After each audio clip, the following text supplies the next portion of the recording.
جو نماز کا ٹائم گزار کر نماز پڑھتے ہیں، قرآن اس کے بارے میں کیا فرماتا ہے؟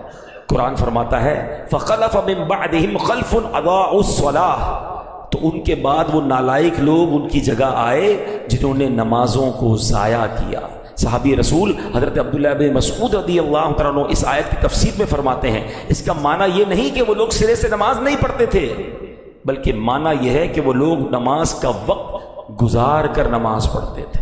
نبی پاک علیہ السلام فرماتے ہیں جس نے جان بوجھ کر نماز چھوڑی اس سے اللہ پاک اور اس کے رسول کا ذمہ بری ہو گیا۔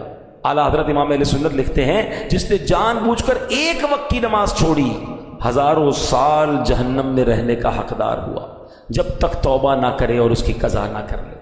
تو اے میرے پیارے اسلامی بھائیو، ہم نہیں سہ سکتے جہنم کا عذاب۔ ہمیں اللہ کی محبت میں، اس کی اطاعت میں پانچوں نمازیں پابندی سے پڑھنی ہے۔ منقول ہے بروز قیامت نمازوں میں سستی کرنے والا اس حال میں آئے گا کہ اس کے چہرے پر 3 لائنیں، 3 سطریں لکھی ہوئی ہوں گی، اے اللہ کا حق برباد کرنے والے، اے اللہ کے غضب کے ساتھ مخصوص، جس طرح دنیا میں تو نے اللہ پاک کا حق ضائع کیا، اسی طرح آج تو بھی اللہ پاک کی رحمت سے مایوس ہو جا۔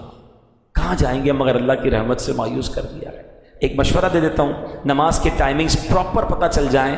موبائل اپلیکیشن ہے پریئر ٹائم، یہ دعوت اسلامی پریئر ٹائم آپ لکھیں گے، ایپ اسٹور پہ بھی ہے، پلے اسٹور پر بھی، اس کو ڈاؤن لوڈ کر لیں۔